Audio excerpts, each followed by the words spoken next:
Processo da recuperação judicial.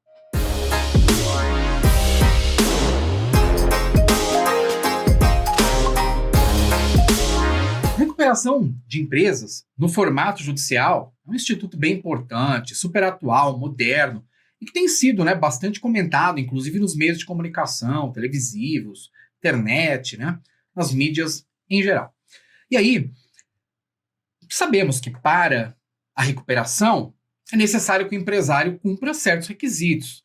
Então, ser regular, existir há pelo menos 2 anos, não ter utilizado recuperação nos últimos 5 anos, tudo isso é importante, Então, são os requisitos aí presentes. Mas a recuperação tem um processo muito próprio, tem um direito processual muito próprio. Em primeiro, o sujeito ajuiza a ação.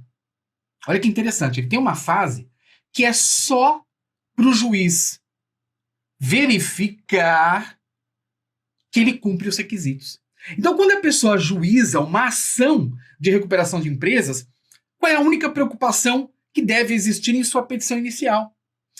A preocupação de indicar que cada um dos requisitos está presente. Estão presentes todos os requisitos. Regularidade, tem colocando as provas. Existe faz 2 anos, não usou a recuperação nos últimos 5, aí não precisa provar, Como é que vai fazer uma prova negativa? Mas tá bom, faz as provas que pode, que é possível.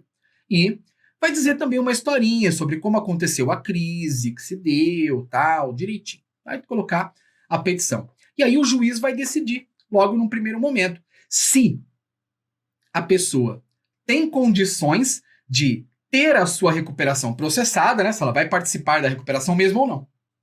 Então, a primeira fase da recuperação, o juiz vai dar um despacho, que eu costumo dizer que é muito mais do que um despacho, É uma decisão interlocutória, porque é uma decisão mega importante, embora não termine. Quando a decisão não termina, o processo, ela é interlocutória. Mas, chamar de despacho é demais. É uma mega decisão importante. O juiz ele vai dizer se o empresário pode continuar ou não na recuperação.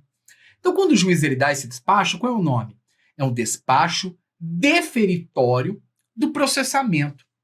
Ele está deferindo o processamento. Olha, este empresário ou esta sociedade empresária cumpre todos os requisitos, defira o processamento. E aí começa o processo de recuperação e a partir desse despacho, o empresário tem 60 dias para juntar um plano de recuperação. E aí começa uma segunda fase do processo. Nessa segunda fase é que se vai dizer mesmo se esse sujeito, empresário, sociedade empresária, pode se recuperar ou não. Isso significa que o processo de recuperação tem essa primeira fase, que é para dizer aí se o sujeito cumpre ou não os requisitos, o juiz analisa e logo defere ou não. E deferindo, começa um segundo aspecto, uma segunda fase do processo.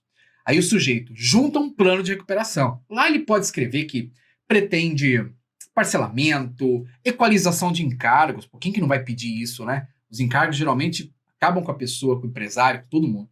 Então, equalização dos encargos, uma mudança na estrutura da empresa, alteração do controle societário. A pessoa escreve lá como ela pretende se recuperar. E aí é o seguinte, passados esses 60 dias, 30 dias para qualquer credor fazer objeção. Se ninguém fizer objeção, a recuperação está aprovada. Mas duvido. Sempre tem alguém para fazer objeção. E se houver isso, se houver objeção, aí o processo vai para onde? Ele vai para uma Assembleia Geral de Credores. Na Assembleia Geral de Credores tem 4 classes. A classe de direito real, garantia real. A classe geral, que é quirografários, subquirografários e aí por diante. A classe dos trabalhadores e acidentados. E a classe da microempresa e empresas de pequeno porte.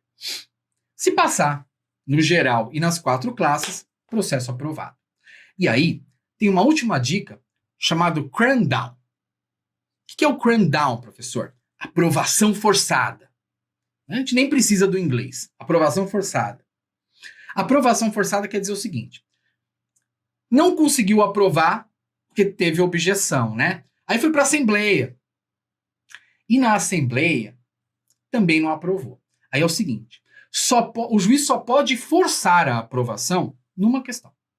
Se houver reprovação numa única classe. Se mais de uma classe reprovar, aí não tem o que fazer. Então imagina que só os trabalhadores disseram não. Mas Direito Real de Garantia disse sim, Cleografários disse sim, microempresas, empresas de pequeno porte também sim. É só os trabalhadores não aprovaram. Nessa classe que desaprovou, tem que ter pelo menos 1/3 de pessoas aprovando. Quer dizer que se a classe trabalhista reprovar em massa, acabou. Recuperação não poderá ser aprovada. Os credores podem até oferecer um plano alternativo, e numa boa, se eles não fizerem, Mara, convolar em falência.